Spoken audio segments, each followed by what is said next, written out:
ஊரோடு ஒத்துவாழ 25,000 ரூபாய் லஞ்சம் கேட்கிறார்கள் என்று சொந்த நலத்தை அலக்க மறுத்து மாற்றுத்திறனாளியான எனது மகளை மிரட்டுகிறார்கள் என்று தாய் வேதனையுடன் புகார் அளித்தார்.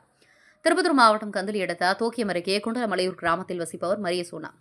மாற்றுத்திறனாளியான இவருக்கு சின்னசாமி என்பவருடன் திருமணமாகி ஒரு குழந்தை உள்ள நிலையில் மாவட்ட ஆட்சியர் அலுவலகத்தில் நடைபெற்ற மக்கள் குறைதீர்வு நாள் கூட்டத்துக்கு மனு அளிக்க வந்தனர்.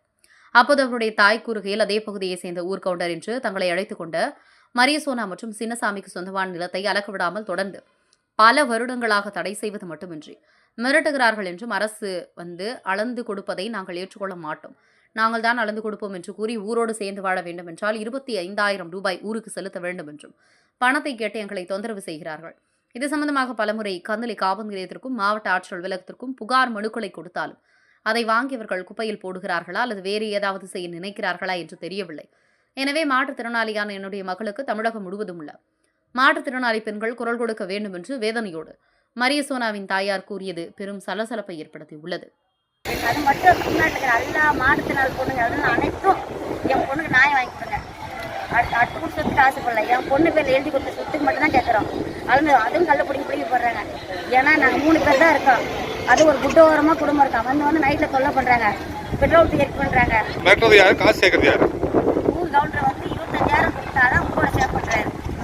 பக்கத்து கொள்ளக்காரங்க அவங்க சித்தப்பா கல்லெல்லாம் பிடிக்க போடுறாரு. அவர் தான் அவங்க சித்தப்பா அவங்க பாட்டுனா அவங்க சித்தப்பாவோட பாட்டுனா அண்ணன். நீ சொல்லு, அவங்க பேர் எனக்கு தெரியாது. கல் அதிகமாக அளந்துட்டு கல் பிடிக்க போடுறாங்க.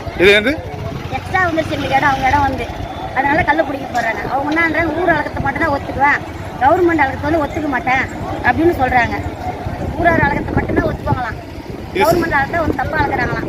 இது சம்பந்தமா யார்கிட்ட புகார் கொடுத்துருக்கீங்க? இதுக்கு முன்னாடி அது புகார் நான் போட்டு தண்ணீர் போட்டு எனக்கு கொடுத்துருக்கேன், மாவட்ட காலத்தில் கொடுத்துருக்கேன். இங்கே போன வாரம் திங்கம்மை கொடுத்தேன், இந்த வாரமும் கொடுத்துருக்கேன். எந்த ஒரு ஆக்ஷனும் எடுக்கல. அவங்க போனாலே என்னன்றாங்க, நான் ஊர் சப்போர்ட்ல இருக்கிறோம், உங்களால் என்ன பண்ண முடியும் அப்படின்னு எங்களை நடத்துறாங்க. தினம் எங்கள் சித்திரவதையாக இருக்குது, அனுபவிக்கிறோம். எந்த நேரத்தில் எங்கள் வீடு அப்படின்னு தெரிய மாட்டேங்குது. நாங்கள் யார் நம்பி இந்த ஊருக்கு வரணும்? என் திருவண்ணாமலை மாவட்டம் எங்கள் குடும்பம் இருக்கக்கூடாதா? என் பொண்ணு கொடுக்கூடாதா? என் வெளியூரில் பொண்ணு யாரும் கொடுக்க மாட்டாங்களா? நான் மட்டும் தான் தப்பு செஞ்சேன்னா மனு கொடுத்து ஆக்ஷன் எடுக்கணும்னா சொன்னாங்க. போன வாரம் அதே தான் சொன்னாங்க, இந்த வாரம் அதே தான் சொன்னாங்க. அப்பயும் கேட்டேன், நான் தூக்கு மாட்டி செத்தா தான் நீங்கள் ஆக்ஷன் எடுப்பேன் கேட்டேன். இல்லை நாங்கள் 3 பேர் செத்துறோம், நானும் என் பேர் செத்துறேன்னு சொல்லிட்டோம். ஆனால் அதுக்கு எந்த ஒரு பதிலும் கிடையாது. போகாமல் பார்க்குறேன். வாங்கி இல்லை குப்பையில் போடுறாங்களா இல்லை எதனா பண்ணுறாங்கன்னு தெரியல, எதுவுமே பண்ண மாட்டாங்க. 8 நாளாக பயந்து வருது. டெய்லி சித்திரவதை அனுபவிக்கிறாங்க.